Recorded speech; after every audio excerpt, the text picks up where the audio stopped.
He didn't leave, but he never really arrived either. And that hurts more than any goodbye. When people talk about pain, they often name the mother first, the absent hug, the critical voice, the unmet need. But there's another wound, colder, quieter, and far more confusing. It's the pain of being raised by someone who was physically present, but emotionally invisible. A man who never raised his voice, but whose silence echoed louder than any shout. You waited for his approval. You tried to impress him, but his eyes never met yours. And slowly, that silence became the blueprint for your worth. You called him Father, but what if I told you he's still shaping your life, even if he's long gone? Maybe he sat at the dinner table every night. Maybe he worked late to provide. Maybe he never missed a game or recital. But something was missing. Something you couldn't name as a child. But now you feel it in your bones. The emptiness where emotional presence should have been. The void where I see you should have lived. Carl Jung didn't just speak of the mother complex, he also spoke of something just as powerful. The Father Archetype, not the man himself, but the image you built around him. The godlike figure, the distant ideal, the one you tried to wake with your success, your obedience, your pain. But no matter what you did, his gaze remained far away. He never said, "I see you." And so, you learned, love must be earned. Silence means judgment. You were always one step away from being enough. This isn't about blaming him. Maybe he did the best he could. Maybe he was carrying his own father's emotional absence, passing down what was passed to him. But your nervous system doesn't proceed with good intentions. It only responds to presence. And his absence, it carved something deep inside you, a hunger, a question mark where confidence should live, a restless searching in every relationship, every achievement, every mirror. Jung called this the negative father complex, when the archetypal father becomes not a source of strength, but a wound that never heals. When the inner masculine becomes not protection, but criticism, not encouragement, but impossible standards. Until you see what his absence did to your mind, you'll keep chasing people who don't see you, trying to win the approval of a man who never really looked up. You'll keep performing for an audience of one, an audience that isn't even watching. Take a breath here. Does this feel familiar? The reaching, the performing, the never quite being enough? What does this look like in adulthood? It looks like working yourself to exhaustion because rest feels like giving up. It looks like saying yes when you want to scream no, because disappointing someone feels like death. It looks like struggling to celebrate your wins because they never feel quite real without his validation. You became your own inner father, strict, cold, hard to please. Every failure becomes shame. Every silence becomes punishment. And every small success feels hollow, empty, like applause in an empty theater. You tell yourself you're chasing success, but what you're really chasing is a single moment that never happened. The moment when he would finally turn to you and say, "I see you. You've done enough." But that moment never comes, because you're chasing it in the wrong direction, outside of you, not within. Let me tell you about Marcus. 31 years old, successful architect, beautiful wife, house in the suburbs. Everything looks perfect from the outside, but Marcus can't sleep. He lies awake wondering if his designs are good enough, if his clients respect him, if he's measuring up. His father was a carpenter, a good man, hard-working, quiet, never cruel, never absent, just not there, not emotionally. Marcus would show him drawings as a kid, excited sketches of buildings and bridges. His father would nod, say, "That's nice," and go back to his newspaper. Now Marcus designs skyscrapers, buildings that touch the sky. Still, in every presentation, he's that 7-year-old boy holding up a drawing, waiting for someone to say more than, "That's nice." The father wound isn't always dramatic. Sometimes it's just quiet, a presence that never quite arrived. A man doing his best but carrying his own emptiness, and you, the child, trying to fill that emptiness with your achievements, your goodness, your perfect behavior. But children can't fill adult wounds, and adults shouldn't still be trying. Pause here if this is hitting something in you. Notice what's coming up. The next few minutes might feel like a mirror. You choose emotionally unavailable partners because that distance feels normal. That reaching feels like love. That uncertainty feels like home. You overwork, overgive, over-apologize because somewhere deep down, you're still trying to prove you're worth noticing. You struggle with anger because you learned that good children don't upset the peace. You learned that your emotional needs were too much, too loud, too demanding for a man who was barely holding himself together. So you made yourself smaller, quieter, more convenient, and now, decades later, you're still making yourself convenient for people who will never see you the way you needed to be seen. Let's go deeper. There's a hidden thread running through your life that most people never see, never name, never understand. Jung called it unconscious loyalty. And it's the reason why all your therapy, all your self-help books, all your conscious efforts to heal keep hitting the same invisible wall. It's not a thought. It's not a choice.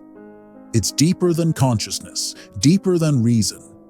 It's a soul contract you didn't know you signed, written in the blood of childhood loyalty, and sealed with the pain of loving someone who couldn't love you back the way you needed. The contract says, if my father never felt joy, I won't allow myself to feel it either. If he never found peace, who am I to have more than him? If he suffered in silence, I will carry that silence too.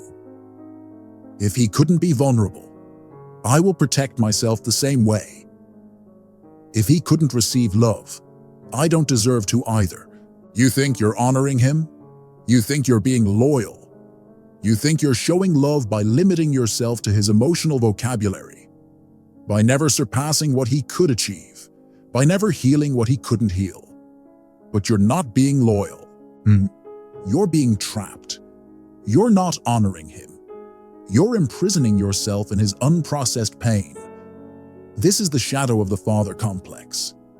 Not just the hunger for his approval, but the unconscious decision to limit yourself to his level of happiness, his capacity for joy, his ability to receive love, to never surpass him, never heal what he couldn't heal, never become what he couldn't become.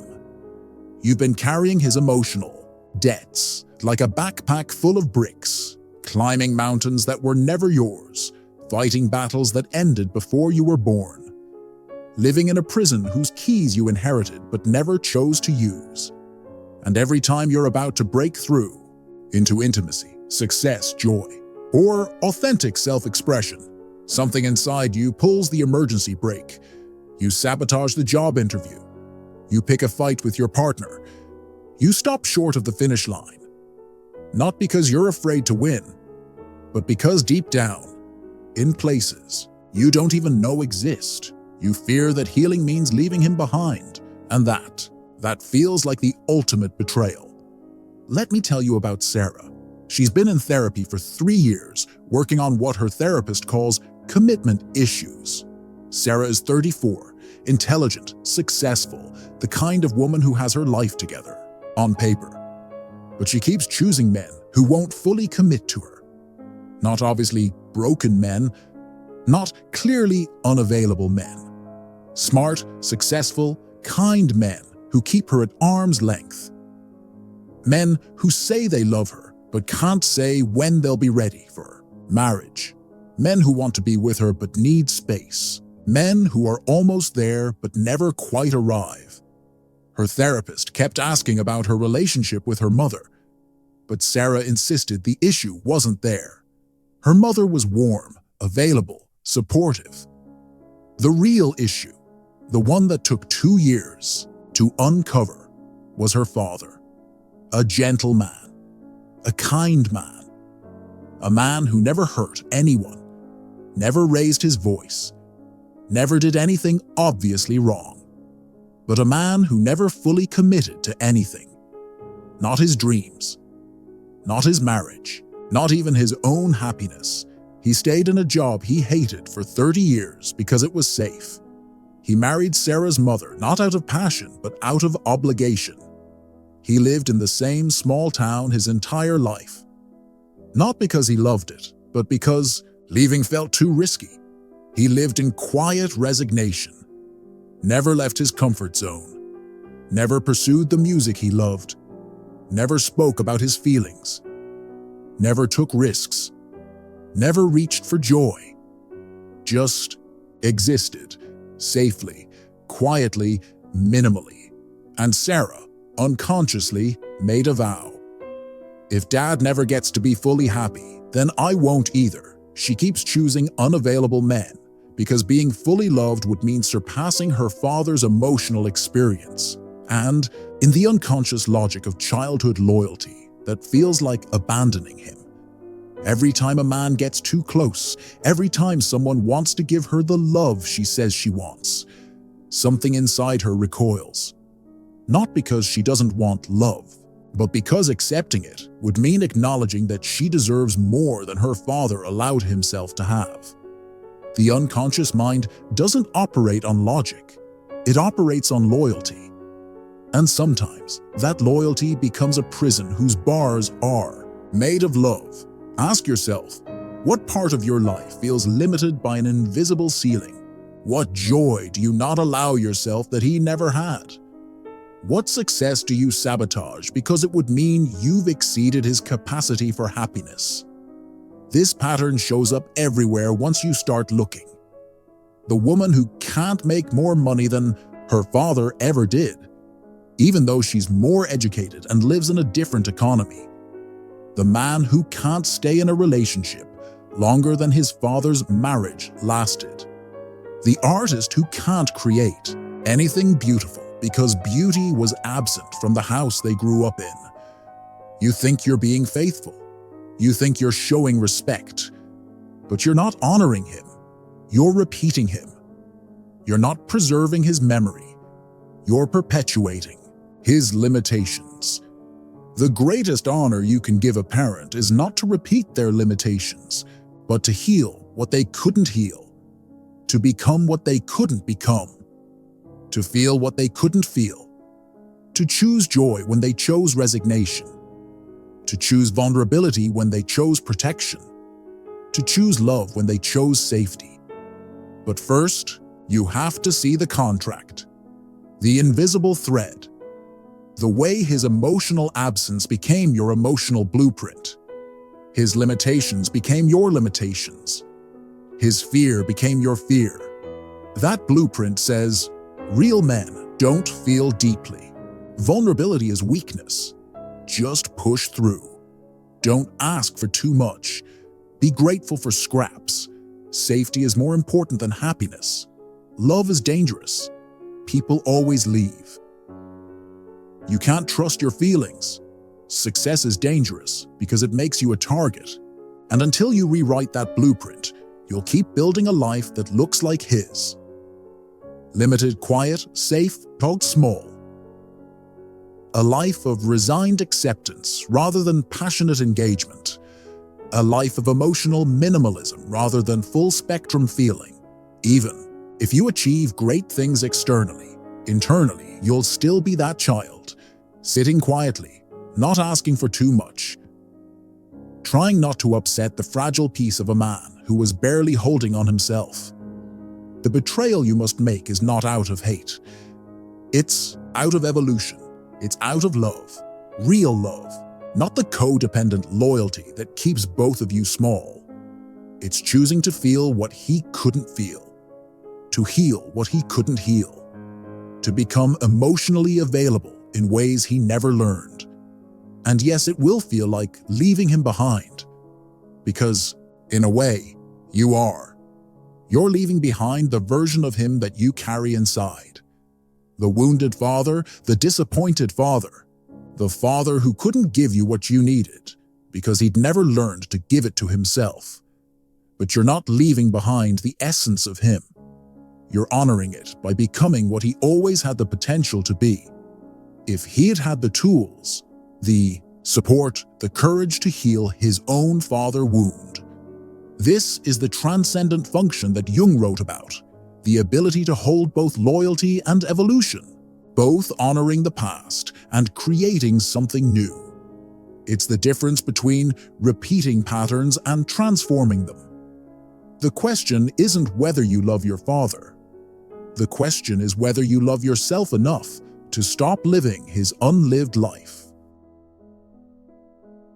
The boy inside you still waits by the door, still hopes that one day the father will turn from whatever has always captured his attention, more than you have, look you in the eyes, and say the words you've been waiting your entire life to hear.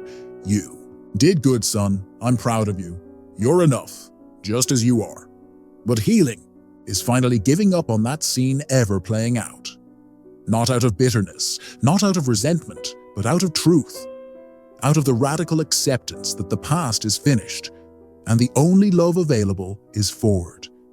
Maybe your father was emotionally frozen, because his father was emotionally frozen. Maybe he was carrying his own invisible wound, his own hunger for approval that was never satisfied. Maybe his own father was a distant star, cold and unreachable, and he learned that this was what love looked like. Maybe he loved you with the only tools he had, but those tools were broken, insufficient, handed down through generations of men who were taught that feeling was weakness and vulnerability was dangerous. Maybe he was doing the best he could with the emotional vocabulary he inherited. A vocabulary that had no words for, I see you, I'm proud of you. Your feelings matter. You don't have to earn my love. None of that matters now, not because his pain doesn't matter, but because the real prison is not who he was. It's the version of him you still carry inside. The inner father, the one who watches you with those same distant eyes, the one who judges your efforts and finds them lacking, the one who says, that's nice when you want celebration, the one who quietly demands more when you're already exhausted, the one who never says, that's enough, you can rest now. It's time to let go of that mythology, not the man, but the ghost of his gaze, not the love you had for him, but the hope that he will somehow, someday, transform into the father you needed. This is where the real work begins. Jung wrote about individuation, the process of becoming who you truly are, separate from the images and expectations others placed on you. But individuation requires something most people are unwilling to do. It requires mourning. Mourning the father you needed but never had. Mourning the relationship that could have been, but wasn't. Mourning the approval that should have been freely given, but was withheld. Mourning the childhood you deserved but didn't receive. That mourning isn't self-pity. It's not weakness. It's liberation. It's the difference between carrying the wound and healing it. It's the difference between repeating the pattern and transforming it. Because as long as you're still hoping for him to change, to see you, to finally give you what you needed, you're not living in reality. You're living in a fantasy, a beautiful, painful fantasy where the past can be rewritten and wounds can be retroactively healed. But the past is finished. It's not coming back. That moment when he was supposed to put down his newspaper, look you in the eyes, and really see you, it's not going to happen. That conversation where he was supposed to ask about your feelings, your dreams, your fears, it's not coming. The only healing available is forward. The only father who can truly see you, approve of you, love you unconditionally, is the one you're learning to become for yourself. Here's a question for your journal. What would I do today if I already had his approval? What would I choose if I didn't need his validation to feel worthy? How would I live if I truly believed I was enough, just as I am? The little boy in you will resist this. He'll say, but what if he finally comes around? What if he finally sees me? What if he's been waiting for the right moment to tell me he's proud of me? And you can hold that little boy with compassion. You can acknowledge his hope, his loyalty, his beautiful, heartbreaking faith in the possibility of love. But you can't let him run your adult life because you're not 7 anymore. You're not trapped in that house, walking on eggshells around a man who was probably drowning in his own unprocessed pain. You're not dependent on his moods, his attention, his sporadic affection. You have your own life now, your own choices, your own power to create the emotional environment you need, your own capacity to see, to celebrate, to approve of yourself. But there's a part of you that still believes otherwise, that still hopes for the impossible, that still silently begs for someone to give you what you can only give yourself. That part isn't to blame. That part is the survivor, the one who kept you alive when you needed someone to see you and nobody was looking. That part deserves compassion, not criticism. But that part also needs to be gently, lovingly retired from active duty because its job is done. You survived. You made it. You're here. And now it's time for a different part of you to take the lead. The part that can love without conditions, who see without judgment, approve without reservations. The part that can be the father you needed. Let me tell you about Michael, 48 years old, successful therapist, who spends his days helping others heal their childhood wounds. Divorced, struggling with the wreckage of a marriage that crumbled under the weight of his emotional unavailability. Sound familiar? His father died when Michael was 32. A heart attack at his desk, working late again, chasing success that never felt like enough. They never had the conversation Michael had been rehearsing his entire adult life.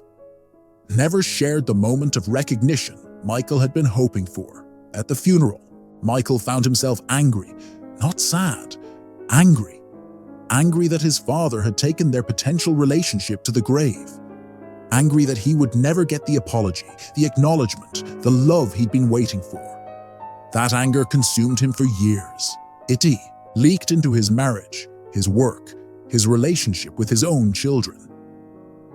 He was angry at his father for dying before they could heal their relationship.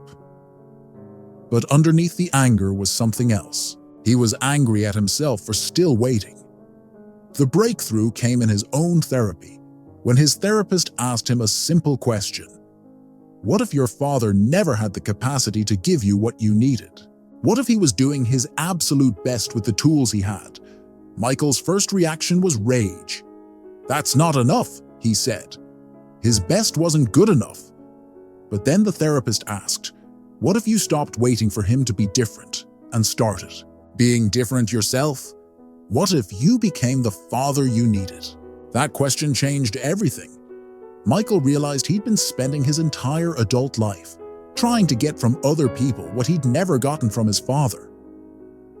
He'd been looking for that approval, that recognition, that unconditional love in his wife, his friends, his clients. But nobody could give him what he'd never learned to give himself. He started a practice that felt ridiculous at first. He began talking to himself the way he wished his father had talked to him. When he made mistakes, instead of the harsh inner voice that sounded exactly like his father's disappointed silence, he practiced compassion. When he felt scared, instead of pushing through and pretending everything was fine, he acknowledged the fear. When he succeeded at something, instead of minimizing it or immediately focusing on what was next, he celebrated. He literally celebrated out loud by himself, like a loving father celebrating his child's achievements. He learned to be proud of himself, to comfort himself through losses, to be emotionally present for his own life, to see himself with the eyes of love instead of the eyes of judgment, and something beautiful happened. His relationship with his teenage son, which had been distant and strained, began to transform because Michael broke the cycle. He became the father he needed, first to himself, then to his child. His son later told him, "Dad, I don't know what happened to you, but you're different now. You're here now. I can feel you caring about me instead of just going through the motions." That's the power of healing the father wound. You don't just heal yourself, you heal the lineage. You become the place where the pattern stops and something new begins. You will never heal until you stop seeking from others what only you can give yourself. You don't need to become enough for someone who never saw you. You need to become the father you always needed. What would that father look like? How would he see you? How would he speak to you? How would he treat you when you're struggling? When you make mistakes? When you're afraid? He would protect your softness instead of demanding your strength. He would honor your needs instead of minimizing them. He would stand beside your inner child, not with criticism, but with care. He would celebrate your victories without immediately asking what's next. He would comfort your failures without making them about his own disappointment. That father would say, "I see you exactly as you are. Your feelings matter." You don't have to earn love through performance. You're allowed to rest. You're allowed to need things. You're allowed to be human. You're allowed to be more than I ever was. This is what Jung meant by integrating the positive father archetype. Not finding the perfect father figure in someone else. That's just another form of waiting. Not pretending your father was someone he wasn't. That's denial. But becoming the protective, nurturing, encouraging presence you needed. It means learning to father yourself through difficult emotions instead of abandoning yourself when things get hard. It means setting boundaries to protect your energy instead of depleting yourself for others' approval. It means speaking to yourself with the kindness you would show a beloved child. It means becoming emotionally present for your own life instead of constantly looking for someone else to validate your existence. And yes, it will feel strange at first, because you've spent your life chasing what wasn't there, looking for love in all the wrong places, trying to win a game whose rules were written by someone who didn't know how to play it himself. But now, you begin building what can be instead of mourning what wasn't. This is the masculine rebirth that Jung wrote about. Not becoming harder, stronger, more invulnerable. Not becoming the stereotypical man that your father may have tried to force you to be, but becoming emotionally available to yourself first, then to others. It's about learning that real strength isn't the absence of feeling. Of course, it's the capacity to feel deeply and respond wisely. Real power isn't control over others. It's sovereignty over your own emotional world. Real masculinity isn't proving your worth. It's knowing your worth. It's about understanding that you don't need permission to heal, to grow, to become more than the limitations that shaped you. You don't need anyone's approval to be happy, to be successful, to be loved. The inner father you're building doesn't demand perfection. He offers presence. He doesn't withdraw when you're struggling. He moves closer. He doesn't punish you for being human. He helps you learn and grow from your mistakes. He doesn't say, "That's nice," and turn away. He says, "Tell me more. I want to hear everything. I'm here with you." This is the revolution. Not finding the perfect father figure, but becoming the father your inner child needs. Not waiting for external validation, but creating internal safety. Not hoping someone will finally see you, but learning to see yourself with eyes of love. And when you do this, when you truly become your own emotional guardian, your own source of approval, your own safe harbor, something miraculous happens. The desperate hunger for external validation begins to fade. The frantic performing begins to slow down. The anxiety about whether you're enough begins to quiet, because you finally have what you've been looking for. Not from him, but from you. You stop attracting people who can't see you, because you've finally learned to see yourself. You stop accepting scraps of affection, because you've learned to nourish yourself. You stop performing for love, because you've discovered you're worthy of love simply for existing. The boy inside you finally gets what he's been waiting for. Not from the father who couldn't give it, but from the man you've become. The man who learned to love without conditions, who learned to see without judgment, who learned to hold without abandoning. And that voice, the one you've been waiting your whole life to hear, finally speaks. You're already enough. I've got you now. You can stop performing. You can stop proving. You can stop waiting. You can just be. That's when you know the healing is complete. Not because you found the perfect father, but because you became him. Not because you got what you needed from the outside, but because you learned to give it to yourself from the inside. And in becoming the father you needed, you don't just heal yourself. You heal the wound that's been passed down through generations. You become the first man in your lineage to choose emotional presence over emotional absence, vulnerability over invulnerability, love over fear. You become the father your father needed, the father your children need, the father you always were, underneath the wound. If this resonates, if something in your chest recognizes this truth, I want you to do something right now. Put your hand on your heart. Feel it beating. Feel the life force that has carried you through everything you've survived. And say out loud, I am the father I needed. I am enough. The cycle breaks with me, because it does. Right here, right now, with you. The revolution isn't out there in grand gestures and dramatic changes. It's in the quiet moment when you choose to stay present with yourself instead of abandoning yourself. When you choose to see yourself with compassion instead of criticism. When you choose to become the man who shows up for himself first, then for everyone he loves. You've been waiting for permission to heal. Permission granted. Not by him, but by the part of you that was always whole, always worthy, always enough.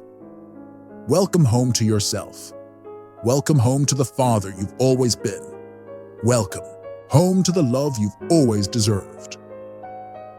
Before you go, if this video changed something in you, if you felt seen in a way you've been craving your entire life, leave a comment below that just says, "The cycle breaks with me." Let's create a community of those brave enough to heal, brave enough to become the fathers we needed, and subscribe, because this journey of emotional integration, this path of becoming whole, we're just getting started.